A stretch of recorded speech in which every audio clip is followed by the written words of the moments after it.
So I was talking with someone the other day, I'll call her Darla, who was telling me about a conflict she had with her friend I'll call Jim.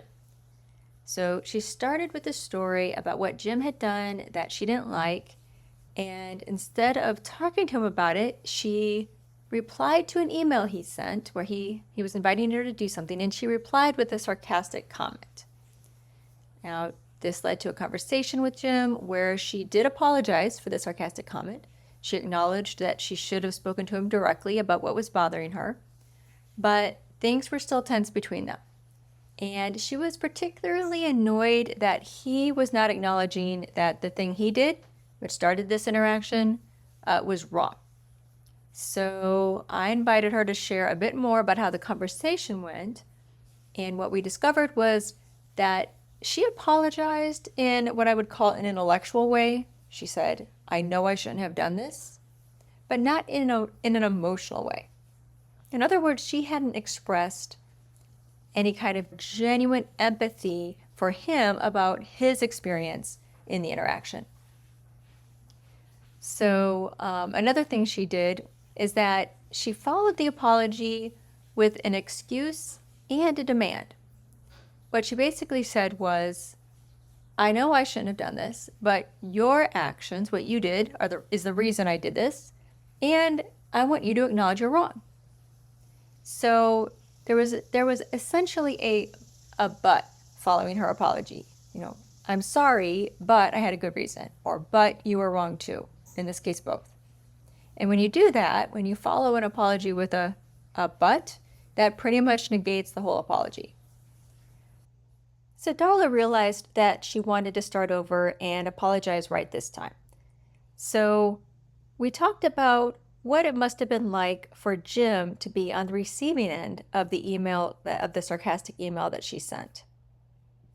He had reached out to his friend, asking her if she wanted to do something, and in response, he got a sarcastic jab. Like, how hurtful, how must he have been feeling at that moment? And once Darla tuned into Jim's experience and how she had really hurt him, then suddenly she had some real empathy for him. And when she was feeling this empathy of what he was going through, then it was very easy for her to reach out again, and this time focus only on what she had done to him. She still acknowledged that, yeah, what she did was wrong, but now she focused also on his experience, how hurt he must have felt, and how she was genuinely regretful about hurting him. And there was no but there. There was no excuse. There was no reference to what he had done that she didn't like. She only focused on what she did wrong and his feelings about that, his likely experience of that, and how she was not going to do that again, what she would do instead. Right. So, unsurprisingly, he responded very well to that. And since that happened, they've been able to talk about a lot of things and have improved their relationship and improved their communication. And now she's feeling actually a lot closer to him than she did before. So I want to take this and see what lessons we can draw from it about how to effectively apologize if you want to repair or even transform a relationship. So the first thing is specificity. So what specifically are you apologizing for? When you're specific about what you're apologizing for, then the person will realize that you actually do know what you did wrong. So in the story of Darla and Jim, the transgression, what she was apologizing for, was just a one-sentence email. But even with that, there were actually a couple of aspects that she could apologize for and did apologize for. So there's the email itself. She made a sarcastic, cold comment in response to a kind invitation. So that was what she did. But she also ended up apologizing for what she didn't do that she could have done instead. So she didn't go straight to him and talk to him about what was bothering her when it happened. Instead, she felt upset and she let those feelings fester, telling herself stories, most likely about how he should not have done what he did. And then just let those feelings out when the opportunity arose, when he sent an email to her. Right. So even when it might seem obvious what you're apologizing for, it can be helpful to really think about specifically what you did or didn't do or both that you regret. And this brings us to the next ingredient in an effective apology, which is regret. So it's not enough to say, I'm sorry for this specific thing I did, because people sometimes say they're sorry for things they don't actually regret, right? So someone might say they're sorry when they turn down a date, or when they break up with someone, or when they make some choice that's the right choice for them, even though someone else might not like that choice. So given how often we say I'm sorry just as a way to pacify another person, in order for an apology to be effective, you need to make it clear that what you're apologizing for is something that you know you should not have done, and that if you could do things over, you would not do it again, right? So you genuinely regret the actions that you're apologizing for. And this brings us to our next ingredient, which is commitment to change. So not only would you have done things differently in the past, you're going to do things differently moving forward. So you're letting the person know that's not going to happen again. And depending on the situation, there might be something you can do right now to show that you're working on changing whatever it was that you need to change. Otherwise, you might just assure the person that you know what you can do instead of what you did if it comes up again. And this is what Darla did when she told Jim that if anything like this happens again, she will come to him directly to speak to him about it, right? She's not going to just let the angry feelings fester and then come out sideways. And then the next ingredient is empathy.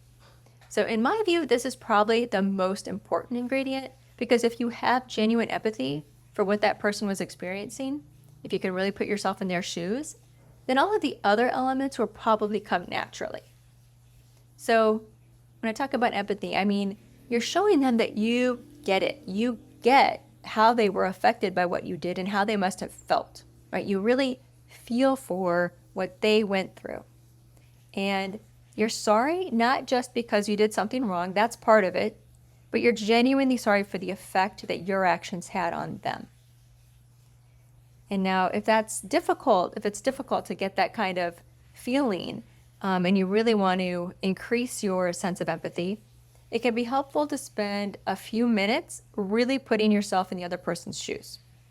So you can use your imagination by getting into a really relaxed state, using your 1-2 belly breaths you learned earlier, and then reliving the scene where the transgression happened, but from the other person's perspective. So you'd really put yourself in their skin, using all of your senses. So you're seeing through their eyes, you're listening through their ears, and really feeling what it would have been like to be them in that moment. And if you do that, you'll very likely have a very good sense of what they're going through and what they need to hear from you. And then another way you can put yourself in their shoes would be to remember a time when you were in their shoes, when you experienced something similar. So you were on the receiving end of that sarcastic comment, or whatever it is whatever it is someone did to hurt you in the same way you hurt this person.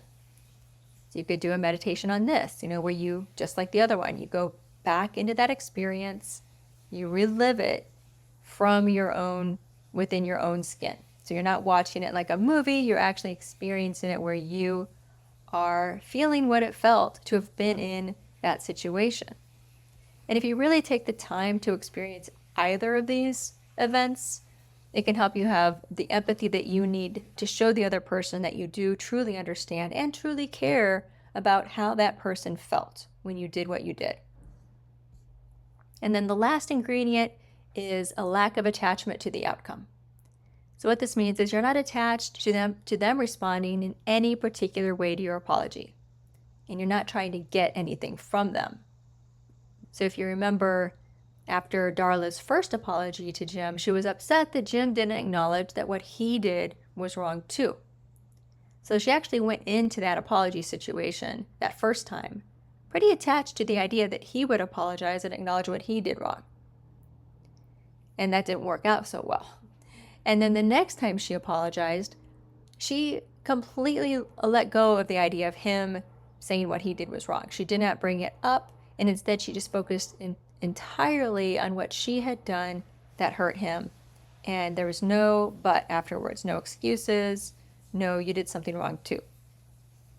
So When you go into an apology situation without any kind of attachment or expectations about the outcome, you are open to whatever comes next, whatever that person chooses to do with your apology. This often might be that they want to say more about what they felt and what they experienced and how hurt they were by you. And when that happens, or if that happens, it could be really tempting to defend yourself and to remind them, well, you did just apologize. So what more do they want from you? But if you really want to have an effective apology where you're repairing your relationship, then it's really important to just be open and use this as an opportunity to practice the listening skills that you learned in a previous lesson. So what you would do is, as they're sharing, whatever they're sharing, you just listen to that with the goal of understanding what they're trying to share with you. And then if you recall, the next step is to reflect back what you're hearing from them. So you would just continue the looping process until they have shared all they care to share. If you do that, you'll understand what you might have missed when you tried to put yourself in their shoes earlier.